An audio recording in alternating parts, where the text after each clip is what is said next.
warm welcome to Moneylife. This is Sucheta Dalal. This week we are going to talk about Sahara again. Yes, the same Sahara Parivar which was so high profile.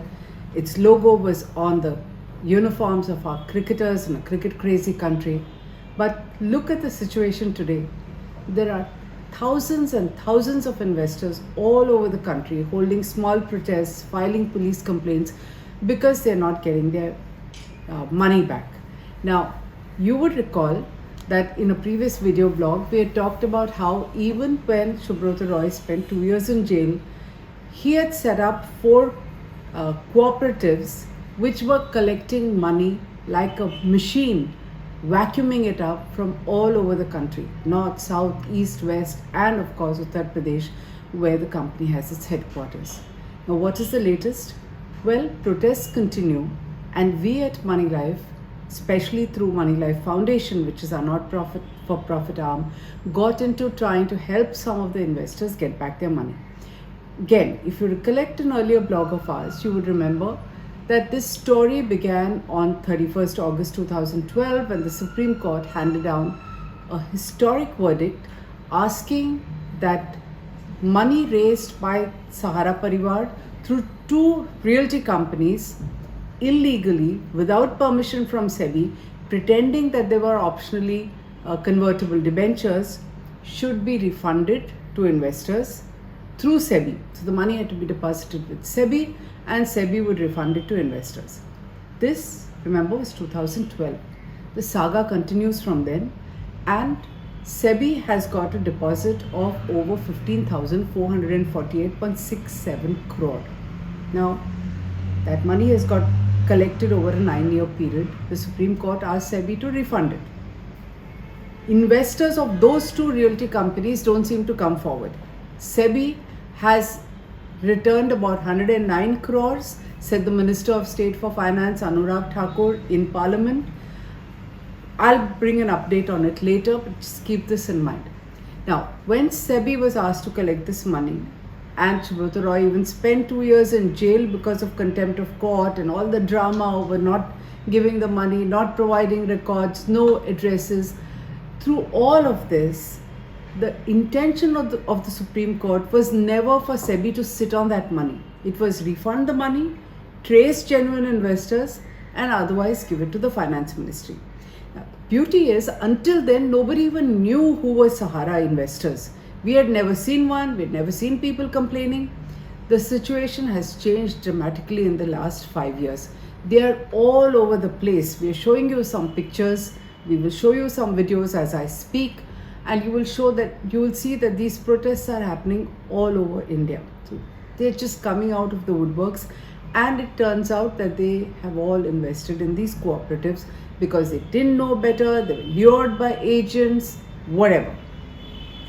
What is our story today? Well, here's an update.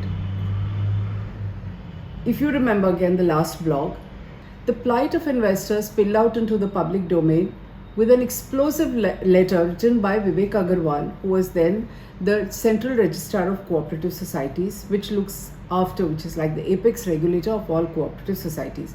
He asked for an investigation by the Serious Frauds Investigation Office, and he pointed out that with these 4 cooperative societies across the country, and their names are Sahara Credit Cooperative Society, Saharayan Universal Multipurpose Cooperative Society, Hamara India Credit Cooperative Society, and Stars Multipurpose Cooperative Society, they had together raised over 10 years stupendous sum of 86,673 crore. Add to that another 20,000 crore plus, which SEBI is asked to collect, and you have over 1 lakh crore. We had done an entire video blog about it sometime around October 2020. These investors 15,000 of them had complained to Vivek Agarwal at the time when he wrote this letter asking for an investigation. They continue to hold protests. Some of them have committed suicide. Sahara came forward and told Moneylife, we are ready to repay genuine investors. Moneylife Foundation collected data from people, sent over 200 of these certificates and details to Sahara. It reneged on its commitment, but it paid 18 investors 39 lakhs. After much follow-up, we realized no money is going to come from Sahara. So we decided, let's approach SEBI. Now the interesting part was Vivek Agarwal's letter had an interesting mention. It said that a huge sum of 2,253 crore from Sahara Cooperative Society had been given to Subrata Roy illegally, which in turn had been deposited with SEBI as part of the money that was supposed to be collected. Now, why this was done, nobody knows, nobody has found out as yet. But we decided that if this money belongs to Sahara Cooperative Society, then those investors at least have a right to get that money back. And remember, this is a regulator who's saying this, and he's saying it to another regulator or investigation agency, which is SFIO. So we wrote a letter on 30th December to the Securities and Exchange Board of India chairman and to Justice B.N. Agarwal, who's been asked by the Supreme Court to supervise the process of refunding this money to investors. And we pointed out that we had collected, in fact, we've created a Telegram group which has nearly 1,000 members. We have data of 400, out of which 240 belong to Sahara Cooperative Society. So we pointed to SEBI that here's a letter written by a regulator who says this money has come from Sahara Credit.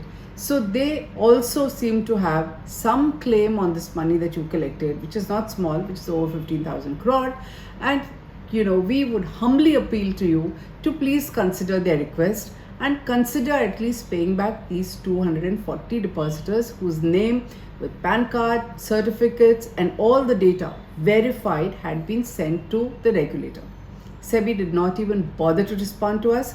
This is how it behaves with a registered NGO.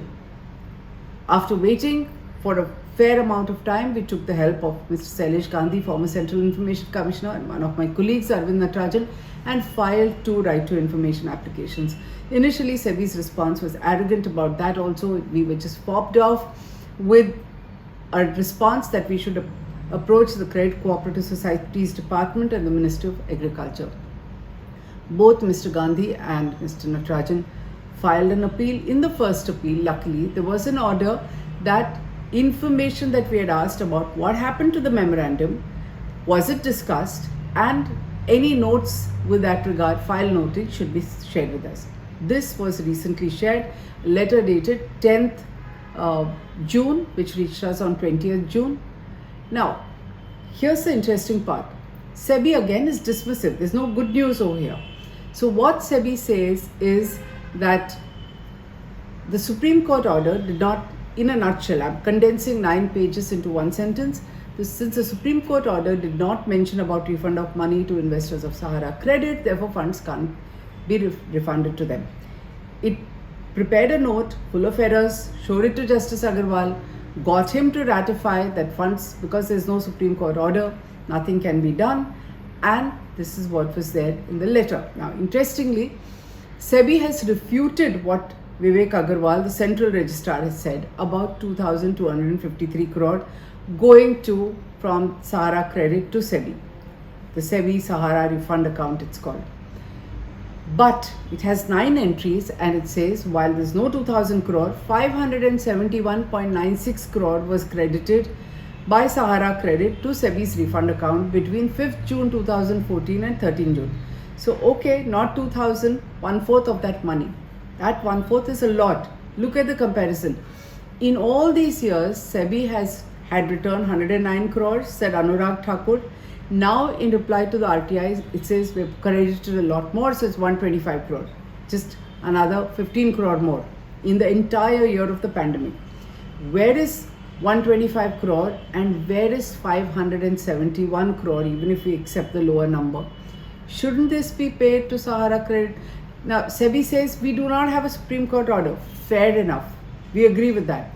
But a regulator monitored by a retired judge of the Supreme Court could have made out a case, taking the plea from an NGO, which is Moneylife Foundation, studied it, maybe set up a committee, asked for details, taken it back to the Supreme Court and asked them, can we pay these people? Can we pay at least a small bunch of people?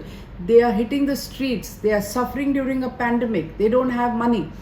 We expect a regulator The preamble to his act puts investor protection even ahead of market regulation to be more proactive, but that's not happening. We will, at Moneylife Foundation, be thinking about the next course of action.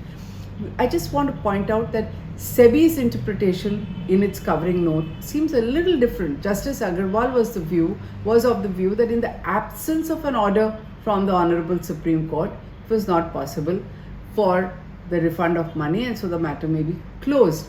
The emphasis here seems to be absence of an order, which means somebody has to go to the Supreme Court.